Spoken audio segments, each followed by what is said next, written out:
Доброго дня вам, чи чуєте ви мене? Доброго дня, так чую. Поділіться, будь ласка, спершу своїми емоціями. Розкажіть, чи вже мали нагоду поговорити з батьком? Да, буквально пару минут назад позвонил Ахтем Ага, передал трубку отцу. Они сейчас вместе в одном из административных зданий в Анкаре. Он не уточнил, что за здание. Их осмотрел врач по приезду, по прилету в Анкару. И они предполагают, что завтра смогут выехать уже в Киев. Скажіть, будь ласка, вам відомо щось про домовленості, завдяки яким були звільнені Ільмі Омаров та Ахтем Чийгоз? Да, это был длительный переговорный процесс. Над ним работали главы государств Украины, Турции, России.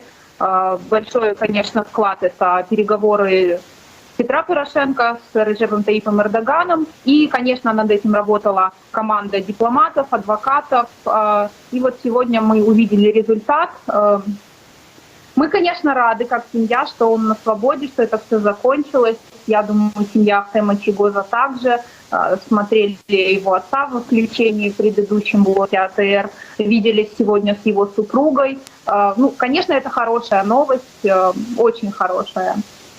Айше, скажіть, будь ласка, як ви гадаєте, коли дістанеться України ваш батько і Ахтем Чийгоз, вони можуть розраховувати на безпеку, вони можуть почуватися в безпеці, на вашу думку? Ну, мы будем надеяться, что в Киеве им будет безопасно. Посмотрим. Прогнозировать что-то очень сложно, на самом деле. Чому, як ви гадаєте, чому Росія пішла на те, щоб видати турецькій стороні Умарова та Чийгоза? Ну, конкретного предмета разговора, переговоров глав государств мы знать не можем, и я думаю, никогда этого не узнаем, но мы только можем видеть результат.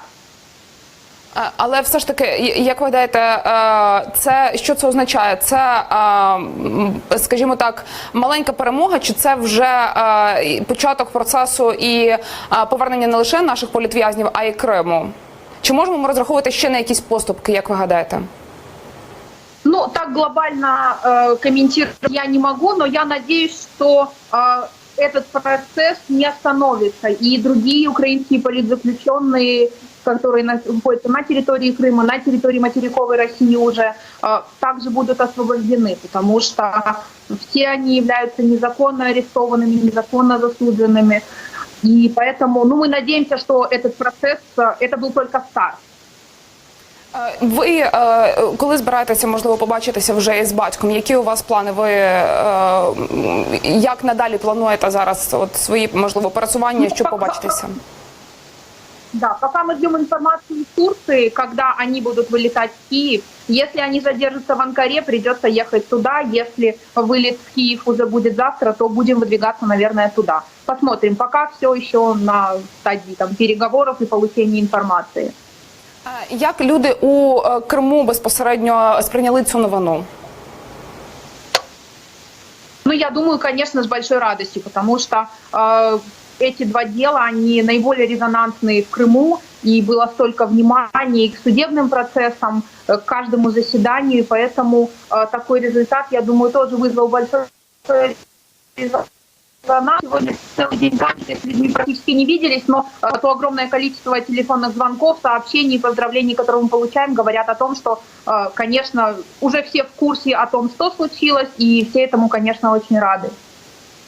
Дякую вам дуже, пані Айше, що ви знайшли змогу, долучилися до нашого ефіру і розповіли те, що знаєте станом на цю хвилину про звільнення свого батька та Ахтема Чийгоза.